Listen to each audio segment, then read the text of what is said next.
Hello दोस्तों, कैसे हैं आप लोग। So as I told you that I will be travelling for an interview, so the analysis upload नहीं हो पाएगा। So here I am with 15 सितंबर एनालिसिस एंड सब्सीक्वेंट एनालिसिस भी अपलोड हो जाएंगे। ठीक है, मंडे को मैं कल ही आज करना स्टार्ट करी हूँ, तो कल तक मैं कर ही दूँगी फिनिश सारे ऑलमोस्ट, वरना ट्यूसडे तक भी चला जाएगा। बट ये है कि अब कॉन्टीन्यूस ही आएगा। ठीक है, so with that note let's begin. तो पहला है article related to GS paper 1, Subramania Bharathiyar कौन थे। तो Subramania Bharathiyar he was born in 1882। कहाँ पे? तमिलनाडु में, तिरुनेवेली डिस्ट्रिक्ट में। ठीक है, तो ये एक पोइट थे, फ्रीडम फाइटर थे एंड सोशल रिफॉर्मर थे तमिलनाडु के। इनको महाकवि भरतियार भी बोला जाता है। ठीक है, महाकवि मतलब ग्रेट पोइट। उनके सॉन्ग्स थे नेशनलिज्म पे एंड फ्रीडम ऑफ इंडिया में। तो जो उस टाइम पे यही होता था, सॉन्ग्स गाते थे लोग एंड पोएम्स लिखते थे। तो जो मासेस थे, जो काफ़ी सारे लोग थे, वो अट्रैक्ट हुए एंड इंडियन इंडिपेंडेंस मूवमेंट जो तमिलनाडु में कॉन्सेंट्रेटेड था, उसको काफ़ी ज़्यादा सपोर्ट मिला। लिटरेरी वर्क्स क्या है इनके? कन्नन पट्टू, ठीक है, Nilavum, Vaan Meenum and Katrum and Panchali Sabatham and Kuyil Pattu. ठीक है, सो दीज वर हिज। तो पट्टू पट्टू कभी आ जाए तो लगा लेना कि इन्होंने ही लिखे हैं। ठीक है, he publish the sensational Swadesa Geethangal. ठीक है, in 1908, sometimes in mid 1908 Bharati began to serialise Gnanaratham. ठीक है, his political weekly in India. ठीक है, तो बेसिकली एक वीकली बेसिस पे ये लिखते थे पॉलिटिकल न्यूज़, तो उसको इन्होंने 1908 में लिखना चालू किया। 1949 में ही was the first poet whose work were nationalised by state of government. ठीक है, तो स्टेट गवर्नमेंट ने इनके वर्क्स को नेशनलाइज किया and this is a basically postage, ये स्टैम्प भी इनके नाम पे रिलीज़ हुआ है। आप देख सकते हैं 1882 टू 1921। ठीक है, तो सोशल रिफॉर्मर थे ये। ठीक है, तो कास्ट सिस्टम के अगेंस्ट थे एंड उन्होंने बोला कि दो ही कास्ट है, मेन एंड वुमेन, एंड इससे ज़्यादा कुछ नहीं। अबव ऑल उन्होंने अपना सेक्रेट थ्रेड भी रिमूव कर दिया था। ठीक है, तो पंडित वगैरह जो सेक्रेट थ्रेड पहनते हैं वो रिमूव कर दिया था। He condemned certain shastras that denigrated women, जो वुमेन को मतलब बहुत ही मतलब लेवल्स कम समझते हैं जिनका। ठीक है, कि आप कुछ नहीं कर सकते, सो ऐसे शास्त्रास को भी वो कंडेम करते थे एंड ये इक्वालिटी में बिलीव करते थे and criticised many preachers for mixing their personal prejudices while teaching Gitas and Vedas. So this was about Subramani Bharati. The next article है जीएस पेपर 2 से रिलेटेड मेकेदातु प्रोजेक्ट के बारे में। सो भाई मेकेदातु प्रोजेक्ट जब भी आ जाए तो ध्यान रखना कावेरी रिवर पे है ये। ठीक है, मैं आपको इसकी लोकेशन दिखा देती हूँ। Look at here. So this is Mekedatu, ये कर्नाटका है। ठीक है, तो ये कर्नाटका और ये तमिलनाडु का इधर बॉर्डर है। ठीक है, तो कर्नाटका से यहाँ पे कावेरी, ये इसका बेसिन है। ठीक है, तो फ्लड प्लेन्स है यहाँ पे एंड यहाँ पे मेकेदातु प्रोजेक्ट है। ठीक है, तो ये मेकेदातु कहाँ पे है? कर्नाटका में, आप देख सकते हैं। एंड यहाँ पे जो कावेरी रिवर का कोर्स है कहाँ कहाँ पे जाता है? Kaveri travel from Karnataka, some part of Kerala and Tamil Nadu and Puducherry and then finally drains in Bay of Bengal. So this is the route. And अगर आपको और जानकारी लेनी है तो एडू निर्माण रिवर्स करके आप सर्च करना, आपको मेरी वीडियो मिल जाएगी जिसमें मैंने सारी साउथ इंडियन रिवर्स को टैबुलर फॉर्म में कवर किया हुआ है। ठीक है, सो कर्नाटका बेसिकली अभी जो मेकेदातु बैलेंसिंग रिजर्वॉयर है, ठीक है, तो बेसिकली ड्रिंकिंग वाटर पर्पस के लिए इसको बनाया गया था। ठीक है, तो प्रेजेंट स्टेटस क्या है? 9,000 करोड़ अप्रूव कर दिए गए थे कि 2017 में कि भाई इसको बनाएंगे। उसको यूनियन वाटर रिसोर्स मिनिस्ट्री से भी अप्रूवल मिल गया था and it is awaiting approval from Ministry of Environment, Forest and Climate Change। Tamil Nadu ने फिर सुप्रीम कोर्ट पे अप्रोच किया कि भाई ये प्रोजेक्ट हमारे कावेरी रिवर की उसको फ्लो को डिस्टर्ब करेगा, हमारे यहाँ पानी कम पहुँचेगा एंड 36 अलग तरीके की चीज़ें। So about Mekedatu project, it is located along Kaveri river, हम पढ़ चुके हैं। ठीक है, and Ramanagara district of Karnataka पे लोकेटेड है ये project and Karnataka wants river across Kaveri at Mekedatu. ठीक है, ताकि जो बेंगलुरु की वाटर प्रॉब्लम्स है, बेंगलुरु में आपको पता ही है कि काफ़ी ज़्यादा क्राइसिस हुए थे, चेन्नई में भी हुए थे, बेंगलुरु में भी हुए थे, तो इसीलिए ये चाहता है कर्नाटका इसको बनाना। तमिलनाडु ने क्या बोला है कि कर्नाटका ने पहले परमिशन ही नहीं मांगी भाई प्रोजेक्ट बनाने के लिए, कि भाई प्रोजेक्ट तो अफेक्ट तो करेगा ही कावेरी, जो कावेरी वाटर का फ्लो है तमिलनाडु में, तो वो उसको डेफिनेटली अफेक्ट करेगा। एंड जो सुप्रीम कोर्ट एंड जो कावेरी ट्रिब्यूनल ने जो बोला था उनको, क्योंकि एक्सेस वाटर भी ग्रांट कर दिया था, जो सुप्रीम कोर्ट ने का वर्डिक्ट था, access 14 something metric TMC water उनको एक्सेस भी ग्रांट कर दिया गया था, बट स्टिल अब मेकेदातु बना रहे हैं, तो इसीलिए तमिलनाडु कह रही है this is against the decisions of supreme court. So supreme court ने has noted that existing storage of Kaveri basin of Karnataka should be taken into account for ensuring water releases to Tamil Nadu during period of June and January. This is not important. सो आप यहाँ देख सकते हैं, ये मैं upload कर दूँगी, वैसे आपने ये न्यूज़पेपर में देख ही लिया होगा। एंड फैक्ट और प्लेम्स ये इंपॉर्टेंट है भाई, कावेरी रिवर के बारे में मैंने बताया कि आप सर्च कर सकते हैं, मैंने बहुत अच्छी वीडियो बना रखी है। एंड कावेरी रिवर कहाँ से अराइज करती है? Brahmagiri hills of western Ghats, ठीक है, इन साउथ वेस्टर्न कर्नाटका स्टेट। ये देख लो, ये कर्नाटका हो गया, ये इसका साउथ वेस्टर्न पार्ट है, ठीक है। तो साउथ वेस्टर्न पार्ट मतलब यहाँ से ओरिजिनेट करती है, यहाँ पे फ्लो करती है।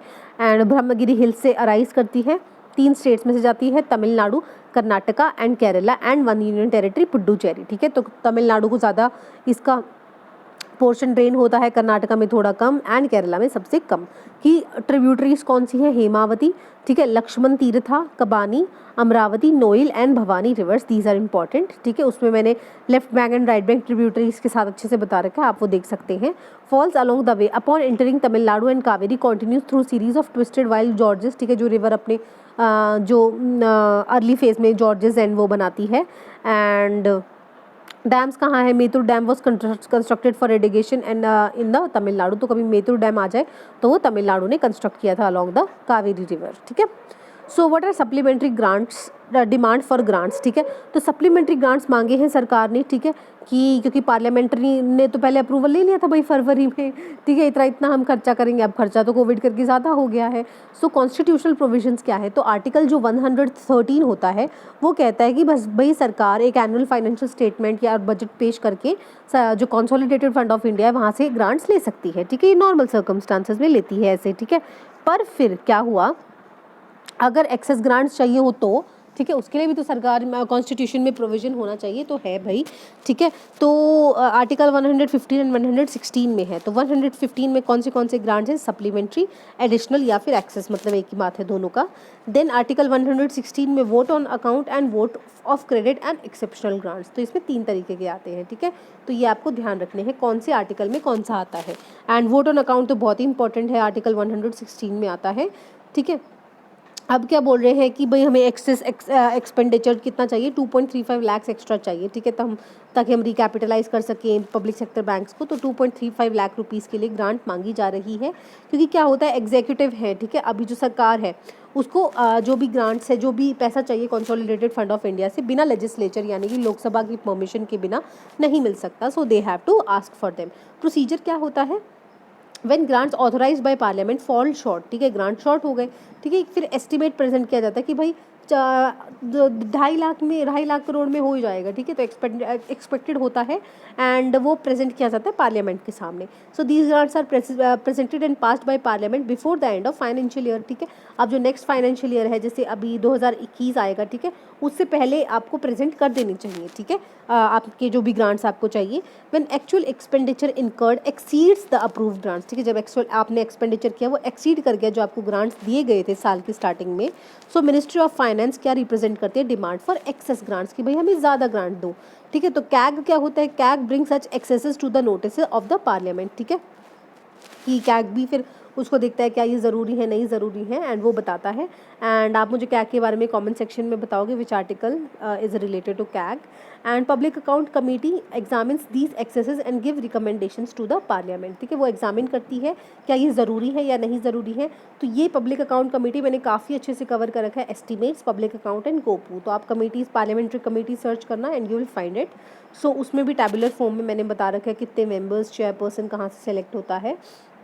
Then demand for excess grant is made after actual expenditure is incurred, ठीक है। फिर उसको जो नॉर्मली जो डिमांड फॉर एक्सेस ग्रांट होती है वो तभी होती है, तभी रखी जाती है जब एक्चुअल एक्सपेंडिचर हो चुका होता है, कि भाई मैंने तो खर्च कर दिया, ओह मुझे तो पता ही नहीं चला, चलो अब डिमांड मांगनी है, चलो मैं मांग लेता हूँ। तो ऐसी वाली चीज़ें होती है। अदर ग्रांट्स कौन से होते हैं? एडिशनल ग्रांट्स, ठीक है, additional grant, excess grant, exceptional grant and token grants, ठीक है। सो हम देख लेते हैं यहाँ पे। सो एडिशनल ग्रांट्स और हाँ हम देखते हैं। सो एडिशनल ग्रांट्स क्या होते हैं? When it is granted when need has arisen during current financial year, यानी 2020-21 फॉर सप्लीमेंट्री और additional expenditure upon some new service not contemplated in the budget. कि भाई बजट बना रहे थे ना हमने, तब तो सोचा नहीं था कोविड आ जाएगा, ठीक है, तो अब हमें एक्स्ट्रा पैसा चाहिए, तो उसके लिए एडिशनल ग्रांट करा जाता है, ठीक है, समझ गए आप। Then excess grant, excess grant क्या होती है? It is granted when money has been spent, खर्च दी गई during financial year in excess of the amounts granted for an year. मान लो कोई स्कीम है, 5 करोड़ खर्च करने थे उसके लिए, अब उसमें बजट में लिख रखा है, पर 2 करोड़ खर्च एक्स्ट्रा हो गए, ठीक है। तो ये ग्रांट होती है जब आपने खर्च कर दिए उसमें, ठीक है। And demand for excess grant are made after expenditure already हो चुका होता है, तो खर्च दिए फिर आपको याद आया ओ शिट ग्रांट्स तो लेना भूल ही गए, तो आप जब जाके ग्रांट्स लेकर आते हो, ठीक है। एंड एक्सेप्शनल ग्रांट्स क्या होते हैं? Grant for an exceptional purpose which forms no part of the current service, की मान लो अभी महेंद्र सिंह धोनी रिटायर होने वाले, ठीक है, आईपीएल चल रहा है, तो वो बोले सरकार को लगी चलो यार बिहार की इलेक्शंस हो जाएंगे, ठीक है, तो फिर महेंद्र धोनी तो वहाँ से रिलेटेड है, हम बिहार इलेक्शंस भी आने वाले, चलो उनको ना कुछ पैसे दे देंगे। So these are exceptional grants, कि भाई हमने ऐसा सोचा नहीं था, ठीक है, फॉर एन एक्सेप्शनल पर्पस, ठीक है, जो करंट सर्विस का पार्ट ही नहीं है, ठीक है।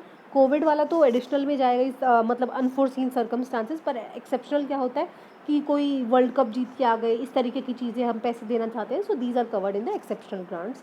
देन टोकन ग्रांट्स क्या होते हैं? It is granted when funds to meet proposed expenditure can be made available by reappropriation, कि भाई मान लो 2 स्कीम्स हैं, ठीक है, अब मान लो एक आयुष्मान भारत स्कीम है और दूसरी ये मत्स्य वाली योजना है, ठीक है, फिशरीज़ वाली है।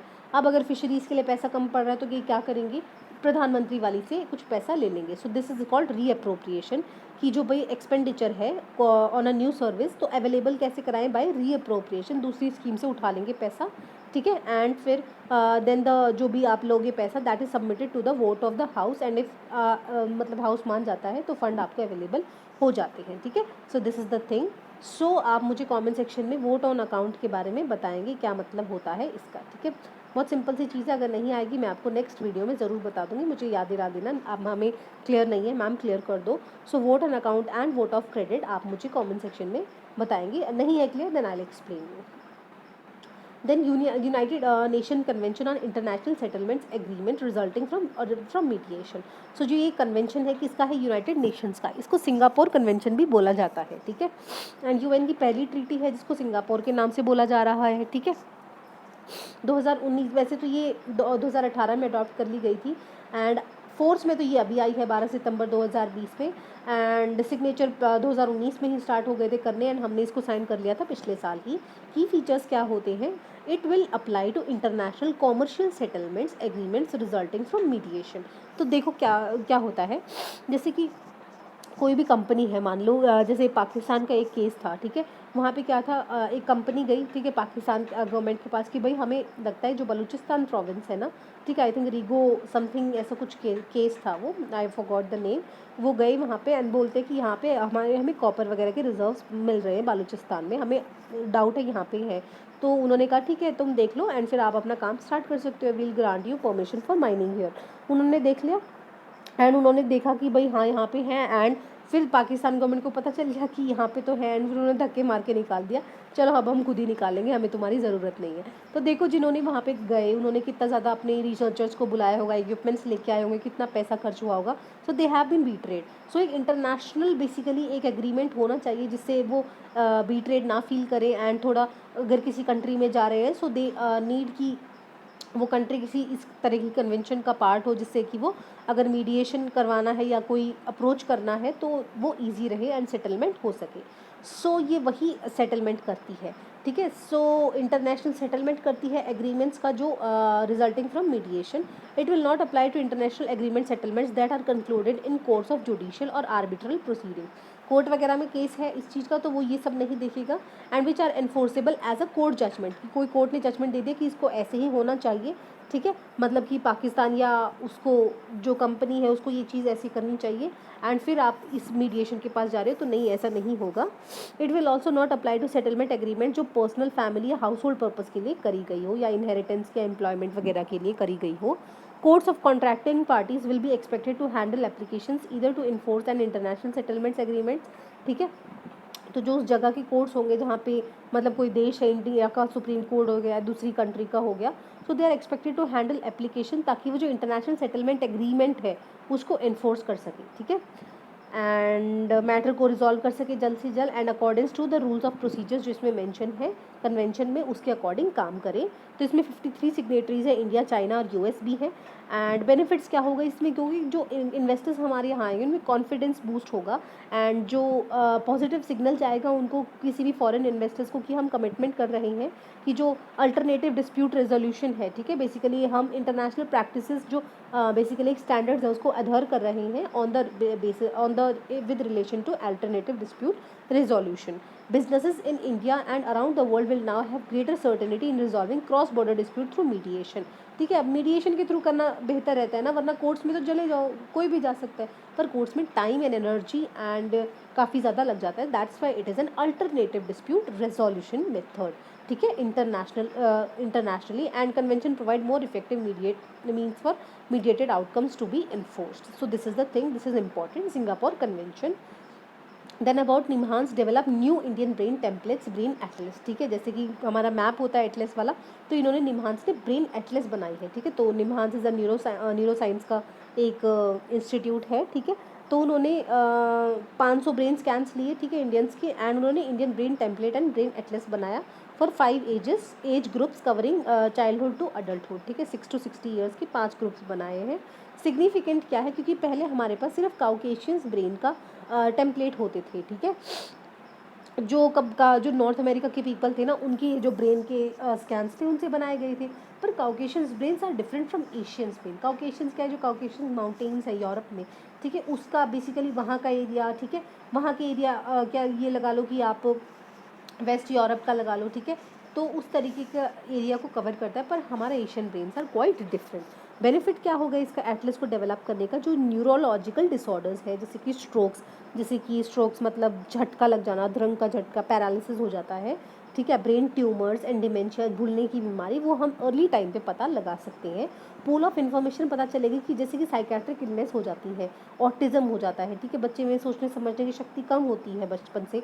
सब्सटेंस डिपेंडेंस, जैसे चरस गांजा की डिपेंडेंस, शीजोफ्रेनिया, ठीक है, किसी को cognitive disorder, mood disorders and ADHD. ठीक है, हाइपर एक्टिविटी डिसऑर्डर्स. ठीक है, बच्चा कुछ ज़्यादा बोलता नहीं है एंड चुप रहता है, अपने मदर पेरेंट्स से अफेक्शन शो नहीं करता, तो इस तरीके की साइकेट्रिक इलनेस होती है.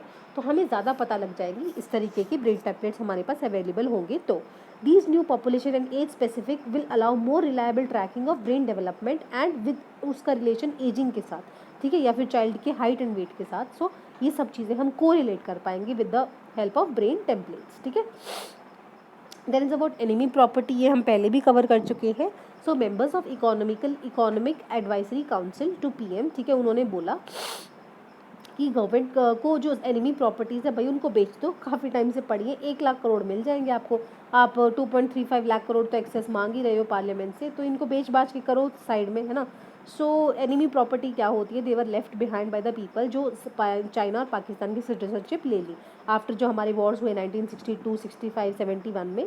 सो 9,000 से ज़्यादा प्रॉपर्टी है जो पाकिस्तानी नेशनल छोड़ के गए और 126 चाइनीज़ नेशनल छोड़ के गए.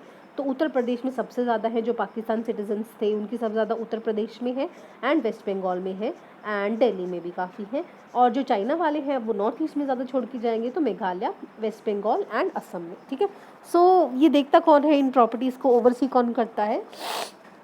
Under defence of India rules, जो डिफेंस ऑफ इंडिया एक्ट 1962, अब कोई भी एक्ट होता है उसके तहत रूल्स बनते हैं. तो रूल्स में क्या बोला, government of India to cover these properties and companies of those who were Pakistani national. तो गवर्नमेंट ऑफ इंडिया के अंडर आती है एंड द एनिमीज प्रॉपर्टीज़ को सेंट्रल गवर्नमेंट के अंडर लाया गया एंड सेंट्रल गवर्नमेंट इसकी कस्टोडियन बन गई. ठीक है, same was done for the property जो चाइना में चले गए 1962 के वॉर के बाद.